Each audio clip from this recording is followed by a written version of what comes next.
Durante alguns meses, vaguei sem rumo, ligado à carne que apodrece.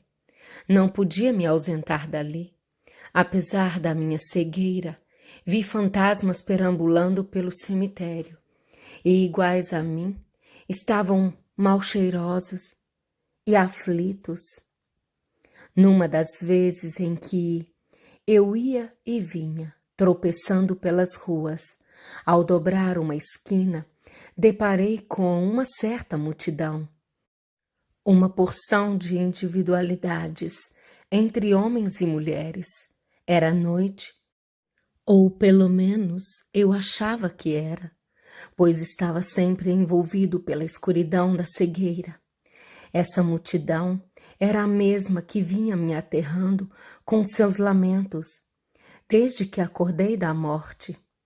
Tentei recuar, fugir, ocultar-me, porém, logo me vi envolvido por aquelas pessoas que uivavam desesperadamente. Fui levado do roldão, empurrado, arrastado, e era tal a aglomeração que me perdi dentro dela. Aquele bando de dementes era conduzido por soldados, que agora conduziam a mim também. A cada momento juntava-se à multidão outro vagabundo, como acontecera comigo, que mesmo querendo, não podia mais se afastar da turba barulhenta. Pensei que estivéssemos sendo conduzidos à prisão. Protestei em altas vozes. Brandei que não era um criminoso, enumerando meu nome, títulos e qualidades. Mas os guardas, se me ouviam, nem tiveram o trabalho de responder. A caminhada foi longa. O frio era cortante e arregalava a todos. Misturei minhas lágrimas e os meus lamentos ao coro de vozes horripilantes, participando eu também da triste sinfonia de dor. Finalmente, começamos a caminhar por um vale profundo. Caminhamos muito, muito. Cavernas surgiram de um lado e de outro, numa espécie de ruas que nada mais era que estreitas gargantas entre montanhas sombrias. Não se via terra no chão, tudo era pedras, lamaçais, pântanos e sombras. Entramos cada vez mais naquele abismo. Finalmente, no centro de grande praça encharcada, os soldados fizeram alto, e com eles estacou toda a multidão. Fizemos silêncio até percebermos que a soldadesca se retirava. Eles se afastavam, abandonando-nos ali. Sem sabermos o que significava aquilo, corremos atrás deles, procurando nos retirar também. Mas foi em vão. Os pântanos, as cavernas, as ruelas eram tantas que nos perdíamos num labirinto, pois para quaisquer lados, por onde olhássemos, para onde nos dirigíssemos, o cenário era sempre o mesmo. Estranho terror se apossou de todos nós. Meus companheiros eram hediondos, feios, magros, desalinhados, irreconhecíveis até pelos que os amaram na terra. Era uma assembleia numerosa de criaturas disformes, homens e mulheres, cujo traço em comum era a alucinação. Todos trajavam roupas empastadas do lodo das sepulturas, trazendo a fisionomia alterada pelo sofrimento. Imaginai uma localidade uma povoação envolvida eternamente por densa penumbra gelada, onde se aglomerassem tétricos fantasmas suicidas erguidos do túmulo. Pois era assim a multidão de criaturas que eu tinha por companheiros, e também eu, já esquecido do meu orgulho, pertencia a tão repugnante massa. Também eu era feio, alucinado, um pastoso com os demais. Eu via, não sei por qual meio, pois ainda estava cego. Mais do que ver através dos olhos, eu via através da alma, e este era mais um castigo que me era imposto, pois se não visse absolutamente nada, meus sofrimentos teriam sido menores, por não saber o que se passava ao lado. Eu via aqui e ali, de vez em quando, meus companheiros repetindo o seu gesto suicida, as ânsias de enforcamento, os gestos desesperados por livrar o pescoço endurecido e arroxeado dos farrapos e das cordas ou de tiras de panos. Via outros, como loucos, em correrias espantosas, brandando por socorro, em gritos alucinados, julgando-se de momento a momento, envolvidos nas chamas que lhes devoravam o corpo físico e que desde então ardia sem tréguas. Estes que se matavam através do fogo eram geralmente mulheres. Eis que eu via outros ainda, com o peito ou o ouvido ou a garganta banhados em sangue. Ah, sangue inalterável, permanente, que nada conseguia estancar.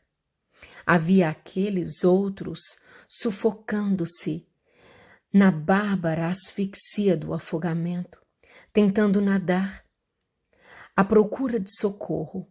Eles se mostravam aos demais como na hora extrema do suicídio, ingerindo água aos gorgolejos, prolongando indefinidamente as cenas da agonia. E havia ainda mais. Os leitores me perdoem estes detalhes, talvez desinteressantes ao seu bom gosto literário, mas úteis, com certeza, servindo de advertência aos de caráter impulsivo, condenados a viver neste século em que o suicídio se tornou uma quase epidemia. Não pretendo, aliás, apresentar obra literária para deleitar temperamentos artísticos. Cumpro o dever sagrado de falar não somente aos que sofrem e pensam, quem sabe, em procurar descanso no suicídio. Cumpro o dever de falar a verdade sobre o abismo que espera cada um dos ingênuos que procuram se desviar dos sofrimentos terrestres pela porta da morte não espontânea. Eu me matei porque não podia viver sem meu filho. Tenho de viver sem ele porque me matei. Como eu dizia, havia mais ainda. Destacavam-se pela lealdade impressionante aqueles que haviam procurado o ouvido eterno sob as rochas de um trem de ferro. Estes eram desfigurados, as roupas em farrapos, cobertos por feridas sanguinolentas, carnes retalhadas, confusas, num amaranhado de golpe sobre golpe. Tal se fotografados fossem naquele momento exato em que as rodas de ferro lhes estivessem moendo as carnes, os ossos, as vísceras. E coisa incrível, cada um de nós, do Vale dos Suicidas, recordando, sem poder esquecer as cenas violentas do momento exato em que nós nos suicidávamos. Criávamos os cenários e as cenas vividas em nossos últimos momentos na Terra. Estas cenas criadas por cada um ao redor de si eram vistas por todos os outros, espalhando maior tragédia por toda a parte. Assim, víamos aqui e ali os suicidas balançando em suas cordas. Víamos, no outro lado, trens rápidos e barulhentos, colhendo o infeliz que se atirava sob suas rodas, as carnes sendo rasgadas e trituradas, os gritos tresloucados de dor, espanto e arrependimento tardio. Com a mente sempre voltada ao momento sinistro, cada um de nós oferecia aos olhos dos demais outras cenas, daqueles que, relembrando o suicídio por afogamento, mostrava-se à procura de ar, numa massa indensa de água, homens e mulheres correndo desesperados, uns ensanguentados, outros torcendo-se no meio das dores da morte por envenenamento, deixando à mostra suas carnes corroídas pela droga ingerida.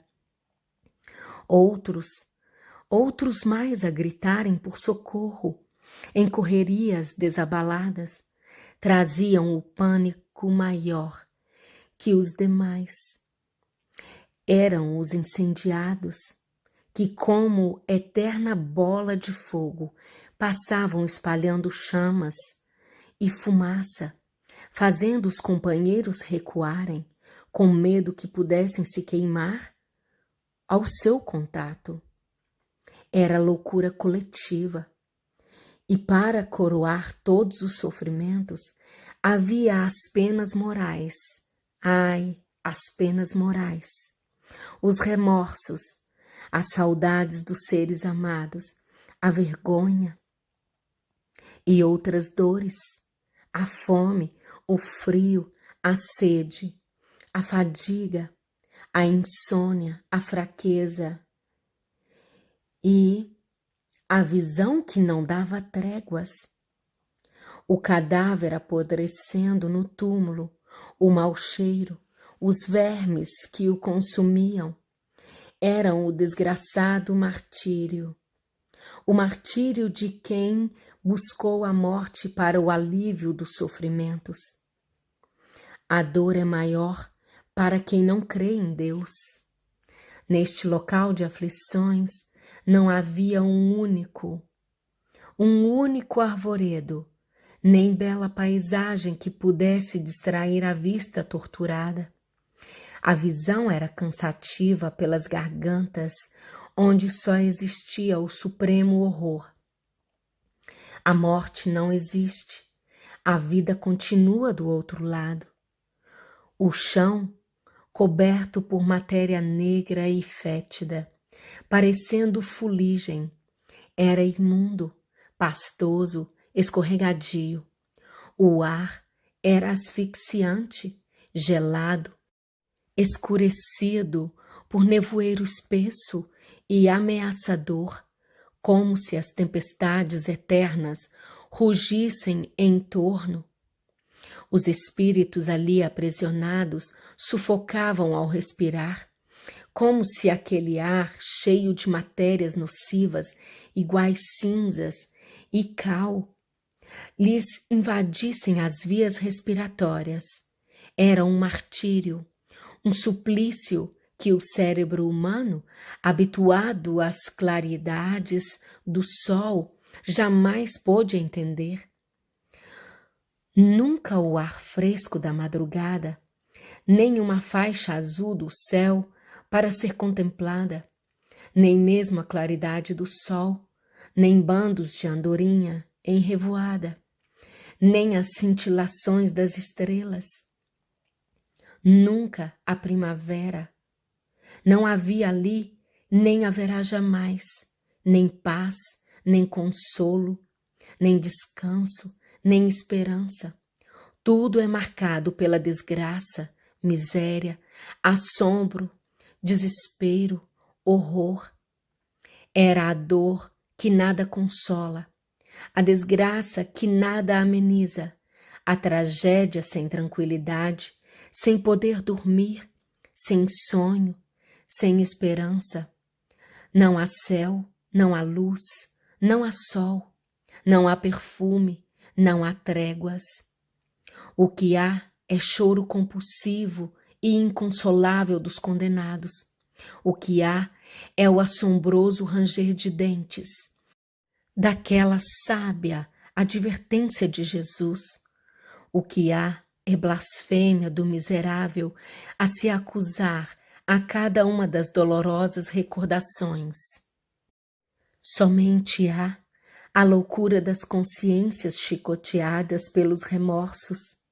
O que há é a raiva envenenada daquele que já não pode chorar, cansado do excesso de lágrimas.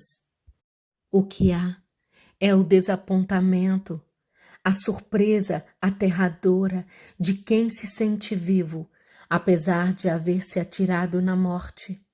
É a revolta, a praga, o insulto, os corações que o monstruoso castigo transformou em feras. O que há é a alma ofendida, tudo envolvido nas trevas. É o inferno, na mais horrenda exposição, porque além de tudo existem cenas de animalidade, prática dos mais sórdidos instintos, os quais me envergonharia de contar aos meus irmãos homens. Quem estaciona ali, como eu estacionei, são grandes personalidades do crime. É a escórria do mundo espiritual, apenas grupo de suicidas que chegam todos os dias.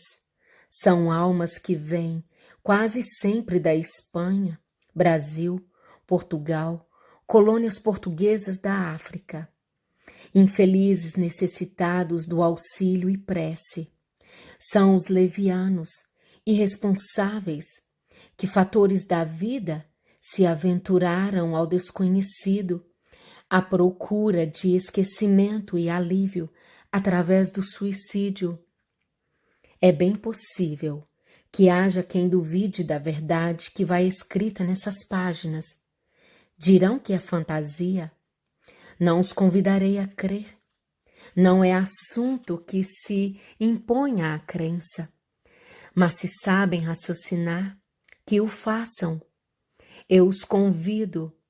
Desejo ardentemente que não queiram conhecer essas realidades através dos canais do suicídio. Canais cheios de trevas, aos quais me expus eu mesmo. Não se podia, ao menos, sonhar com coisas bonitas, nem pensar em coisas diferentes, nem mesmo recordar o passado era permitido aos que gostariam de o fazer. Naquele ambiente superlotado de males, o pensamento estava prisioneiro em torno de nós, só emitindo e recebendo vibrações tão negativas quanto o local onde se encontrávamos. Envolvidos em tão grande, enlouquecedora situação moral e espiritual, não havia quem pudesse atingir um único instante de serenidade para se lembrar de Deus e chamar por sua misericórdia. Não se podia orar, porque a oração é um bem, um descanso, uma esperança. E aos desgraçados suicidas seria impossível atingir tão grande benefício, o benefício da prece. Ah, castigo, punindo o desgraçado que decidiu insultar a Deus, destruindo antes da hora o que só a ele cabe decidir e realizar. Nós estávamos vivos ainda, diante do corpo apodrecido, e doía em nós as picadas monstruosas dos vermes. Ficávamos enfurecidos como loucos, sentindo em nós mesmos o que se passava em nosso corpo já morto no túmulo, e os nossos gritos infernais se reproduziam em ecos ao longo de todo o vale, o tempo todo, o tempo todo. Pensávamos estar diante do tribunal do inferno. Sim, aqueles mesmos obsessores que alimentaram em nós as sugestões para o suicídio divertiam-se com as nossas angústias, fazendo-nos acreditar que eles eram juízes e que iam nos julgar e castigar.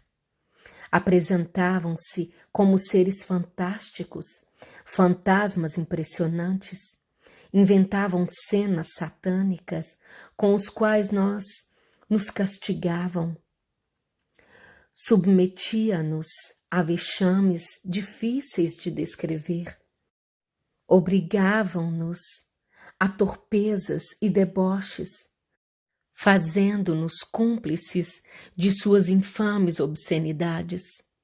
Donzelas que praticaram o suicídio de amor, esquecidas que o verdadeiro amor é paciente e obediente a Deus, esquecendo o amor de uma mãe que ficara inconsolável, desrespeitando os cabelos brancos de um pai.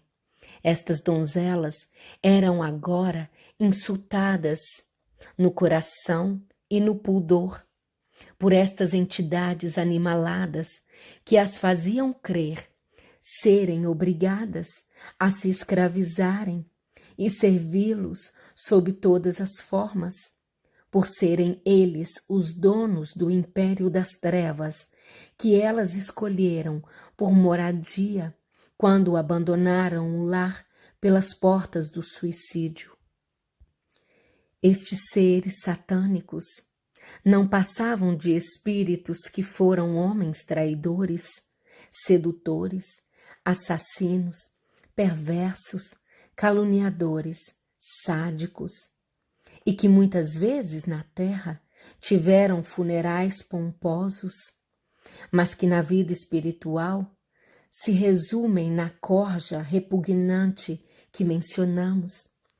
Além destas cenas, aconteciam-nos que os atos errados que fizemos durante a vida na terra, nossos crimes, nossas quedas, eram colocados à nossa frente. Visão acusadora na condenação pelo que fizemos de incorreto. As vítimas que fizemos enquanto estivemos vivos reapareciam agora. As lembranças vergonhosas nos desequilibrando pelo remorso. Enfim, cada um de nós era um morto-vivo em toda a expansão da palavra. E este estado de coisa só poderia ser atenuado quando se acabassem as forças vitais de que éramos portadores. Os suicidas se demoram no sofrimento o tempo que lhes resta para o final do seu compromisso na terra, dias, meses, anos, séculos. Final da segunda parte. No próximo capítulo, teremos o socorro. Gratidão por estar assistindo a este vídeo e compartilhe. Esse ato poderá salvar uma vida. Que o amor esteja no leme de nossas vidas. Gratidão a todos. Namastê.